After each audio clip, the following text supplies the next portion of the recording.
Leo ഒരു പൊളി സാധനമാണ്, ഒരു കിടിലം പടം, ഒരു 100% Indian out Lokesh Kanagaraj movie. പല ഇൻ്റർവ്യൂസിൽ ഇദ്ദേഹത്തിൽ പറഞ്ഞിട്ടുണ്ടായിരുന്നു ഇത് ഈ അടുത്ത പടം എൻ്റെ ഒരു 100% മൂവി ആയിരിക്കും എന്നുള്ളത്. അത് അതേപടി തന്നെ ഉണ്ട്.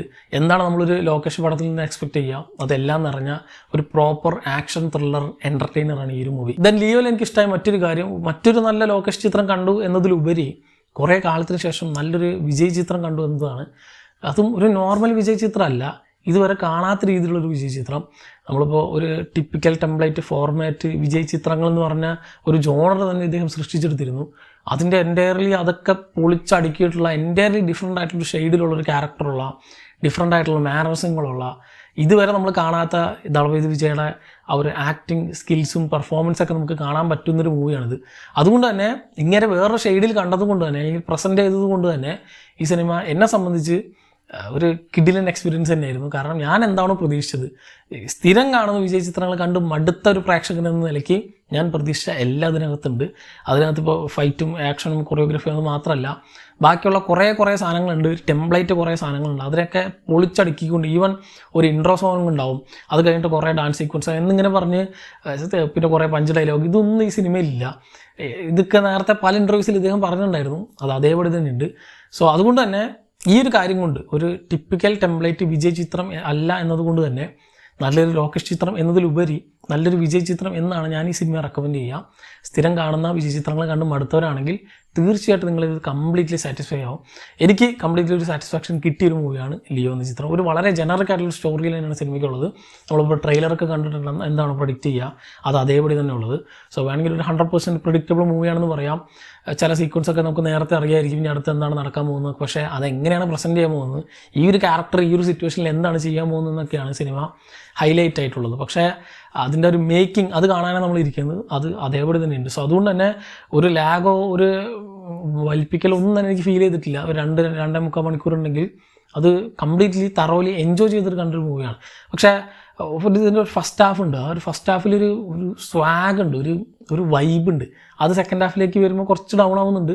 പക്ഷേ എൻറ്റയർലി മൂവി അല്ലെങ്കിൽ അതിൻ്റെ ഒരു ടോട്ടാലിറ്റിയിൽ നോക്കുമ്പോൾ കിടിലൻ എക്സ്പീരിയൻസ് തന്നെയാണ്. കാരണം ഫസ്റ്റ് ഹാഫ് അത്രയും ഇങ്ങനെ പറക്കണ രീതിയിൽ, അല്ലെങ്കിൽ അത് കുറച്ച് ലെങ്ത്തും കുറവായിരുന്നു. ഫസ്റ്റ് ഹാഫ് ഒരു മണിക്കൂറിൻ്റെ അടുത്തൊക്കെ ഉണ്ടാവുള്ളൂ. പക്ഷെ അതിൽ ഒരുപാട് ഇപ്പോൾ ലോകേഷ് പ്രോമിസ് ചെയ്തിട്ടുള്ള മറ്റു കുറേ സാധനങ്ങളുണ്ടായിരുന്നു. അതിൻ്റെ ആദ്യത്തെ 10 മിനിറ്റ്, ദെൻ അവസാനത്തെ 40 മിനിറ്റ് എന്നൊക്കെ പറഞ്ഞിട്ടുള്ള, എനിക്ക് ഈ സിനിമയുടെ ട്രെയിലർ കണ്ടപ്പോൾ എനിക്ക് ഇഷ്ടപ്പെടാതെ പോയ വലിയ കാര്യങ്ങളിലൊന്ന് ഇത് ഞാൻ ഈ പറഞ്ഞ പോലെ ഒരു ടെംപ്ലേറ്റ് പടം ആയിരിക്കും എന്നുള്ളതാണ്. അതല്ല, മറ്റൊന്ന് ഇതിലെ VFXും ആക്ഷൻ സീക്വൻസുകളൊക്കെ തന്നെയായിരുന്നു. ഇതിലിപ്പോൾ ഹൈനയുടെ പോർഷൻ, ദെൻ ആ ഒരു കാർ ചേസ് സീനൊക്കെ നമ്മൾ ട്രെയിലർ കാണുമ്പോൾ എനിക്കത് ട്രെയിലർ അങ്ങനെ ഇഷ്ടപ്പെട്ടിരുന്നില്ല. പക്ഷേ സിനിമയിൽ കാണുമ്പോൾ ആ ഒരു ഹൈനയുടെ പോർഷൻ ഒന്നും പറയാനില്ല, ഞാൻ പറഞ്ഞൊക്കെ തന്നെ തിരിച്ചെടുത്തു. കിടിലൻ സാധനം, കിടിലെന്ന് പറഞ്ഞാൽ കിടിലൻ. വളരെ എത്ര കഷ്ടപ്പെട്ടിട്ടുണ്ടാവും എന്നറിയില്ല. ഒരു കൊല്ലം എടുത്തു എന്നൊക്കെ പറയുന്നത്, അത് അതേപടി നമുക്ക് കാണാം എന്തിനാണ് ഇത്ര കഷ്ടപ്പെട്ടെന്നുള്ളത്. പക്ഷേ അത് അറ്റ് ദ സെയിം ടൈം ഇപ്പോൾ ഈ കാർ ചേസ് സീനൊക്കെ പറയുമ്പോൾ അത് അത്ര വർക്കൗട്ട് ആയില്ല എന്ന് തോന്നി. ചിലതൊക്കെ അല്ലെങ്കിൽ ചില ചേസ് സീക്വൻസുകളൊക്കെ തന്നെ നമ്മളിപ്പോൾ ഗെയിം കളിക്കുന്ന പോലത്തെ ഉണ്ടായിരുന്നു. അതിപ്പോൾ ട്രെയിലർ കണ്ട അതേപോലെ തന്നെ. പക്ഷേ ഹൈനയുടെ പോർഷൻ അതിലൊന്നും പറയാനില്ല, സെറ്റ് സാധനമാണ്. കാർ ചേസ് അത്ര പറ്റിയില്ല. ഇതിലുള്ള ഒരുപാട് ആക്ഷൻ സീക്വൻസുകളുണ്ട്, ഒരുപാട് സെറ്റ് പീസസ് ഉണ്ട്. അതെല്ലാം തന്നെ സ്ട്രക്ചർ ചെയ്ത് വെച്ചിരിക്കുന്നതും നമ്മളെ ബിലീവബിളായിട്ട് ചെയ്യുന്നതും ഒരുപാട് സാധനങ്ങളുണ്ട്. ഇപ്പോൾ നമ്മൾ മറ്റ് ലോകേഷ് ചിത്രങ്ങളിൽ കാണുമ്പോൾ കൈതിലും വിക്രത്തിലൊക്കെ കണ്ട അതേപോലെ തന്നെയുള്ള കുറേ ആക്ഷൻ സീക്വൻസുകൾ അല്ലെങ്കിൽ കുറേ സെറ്റ് പീസസ് അതിനേക്കാൾ കൂടുതലുണ്ടെന്ന് തോന്നുന്നുണ്ട്. ഇതിൽ തുടക്കം മുതലേ ഫൈറ്റാണ്, ഫുൾ ആൻഡ് ഫുൾ ആക്ഷനാണ്. ഒരു പ്രോപ്പർ ആക്ഷൻ പാക്ഡ് മൂവിയാണ്. ഇപ്പോൾ വിക്രമൊക്കെയാണെങ്കിൽ നമ്മൾ ഫസ്റ്റ് ഹാഫിലൊന്നും ആക്ഷൻ സീക്വൻസുകളില്ല, പിന്നെ ആയിട്ട് അങ്ങോട്ട് തുടങ്ങിയെന്ന് പറയാം. പക്ഷെ ഇതിലങ്ങനെയല്ല, ഇതിൽ ഫുൾ ഓൺ ഫുൾ ആക്ഷനാണ്. ഓരോ ആക്ഷനും ഓരോരോ പർട്ടിക്കുലർ റീജിയനിൽ വെച്ചുകൊണ്ട്, ടെറൈനിൽ വെച്ചുകൊണ്ട്, പുതിയതായിട്ടുള്ള കുറേ സാധനങ്ങളൊക്കെ സെറ്റ് ചെയ്ത് വെച്ചുകൊണ്ട് ആക്ഷൻ പ്രോപ്പറായിട്ട് എടുക്കാൻ അറിയുന്നൊരു ഡയറക്ടറാണ്. അത് അതേപോലെ നമുക്ക് കാണാനും പറ്റുന്നുണ്ട് ഈ ഒരു സിനിമയിൽ. ദെൻ ഇതിനെല്ലാത്തിനും ഉപരി അല്ലെങ്കിൽ എല്ലാത്തിനെയും ടോട്ടാലിറ്റിയിൽ എലിവേറ്റ് ചെയ്യുന്ന ഒന്നാണ് അനിരുദ്ധിൻ്റെ BGM. നമ്മൾ മറ്റ് സിനിമകൾ കണ്ടപോലെ തന്നെ ഇതിലും ഗംഭീരമായിട്ട് തന്നെ വർക്കൗട്ട് ആയിട്ടുണ്ട്. ദെൻ ഓൾറെഡി റിലീസ് ചെയ്തിട്ടുള്ള കുറേ BGMസും ബാഡാസും മറ്റേ നാറടിയൊക്കെ നമ്മൾ ഓൾറെഡി കണ്ടു. അതിലല്ലാത്ത കുറേ സാധനങ്ങളുണ്ട് ഇതിൽ, അതൊക്കെ കിടിലിനായിട്ട് തന്നെ പ്ലേസ് ചെയ്ത് വെച്ചിട്ടുണ്ടെന്ന് പറയാം. പക്ഷേ എനിക്ക് സിനിമയിൽ ഇപ്പോൾ അത് പറയേണ്ട ആവശ്യമില്ല. ഒരു പക്ഷേ നോക്കുമ്പോൾ ഒരു complete in and out Vijay ചിത്രമാണ്. അതിൽ ബാക്കിയുള്ള മറ്റ് ക്യാരക്ടേഴ്സൊക്കെ, ഇപ്പോൾ തൃഷയുടെ ക്യാരക്ടറും ബാക്കിയുള്ള വന്നിരിക്കുന്ന ചില മെയിൻ ക്യാരക്ടേഴ്സൊക്കെ തന്നെ കിടിലിനായിട്ട് തന്നെ പ്ലേസ് ചെയ്തിട്ടുണ്ട്, നന്നായിട്ട് തന്നെ റൈറ്റ് ചെയ്തിട്ടുണ്ട്. പക്ഷേ എനിക്ക് സിനിമയിൽ പറ്റാതെ പോയിട്ടുള്ള മറ്റൊരു കാര്യങ്ങളിലൊന്നും, അത് വളരെ മൈന്യൂട്ടായിട്ടുള്ള കാര്യങ്ങളിലൊന്നാണ്, ചില വളരെ ലിമിറ്റഡ് ആയിട്ടുള്ള ക്യാരക്ടേഴ്സ് മാത്രം വെറുതെ കുത്തിക്കയറ്റി അല്ലെങ്കിൽ ഒരു പാൻ ഇന്ത്യൻ ലെവൽ സിനിമ ആയതുകൊണ്ട് മാത്രം പ്ലേസ് ചെയ്ത കുറച്ച് ക്യാരക്ടേഴ്സായിട്ട് എനിക്ക് തോന്നി. ജസ്റ്റ് ഒരു സിനിമയായിട്ട് അല്ലെങ്കിൽ ആ ഒരു കഥയായിട്ട് യാതൊരു ബന്ധമില്ലാത്ത പോലെ നമുക്ക് സെപ്പറേറ്റ് ആയിട്ട് നിൽക്കുന്ന പോലെ, ഇപ്പോൾ ഈവൻ ബാബു ആൻ്റണിയുടെ ഒരു ക്യാരക്ടറോ അല്ലെങ്കിൽ അനുരാഗ് കശ്യപൊക്കെ ഉണ്ട്, ഒരു 1-2 സെക്കൻഡ് ഇപ്പം അങ്ങോട്ട് പോയി എന്താ മിന്നായം പോലെ കണ്ട പോലെയൊക്കെ ഉണ്ട്.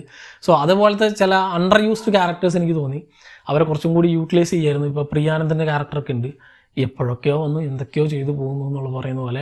സോ അവരെ പ്ലേസ് ചെയ്യേണ്ടിയിരുന്നില്ല എന്ന് തോന്നി.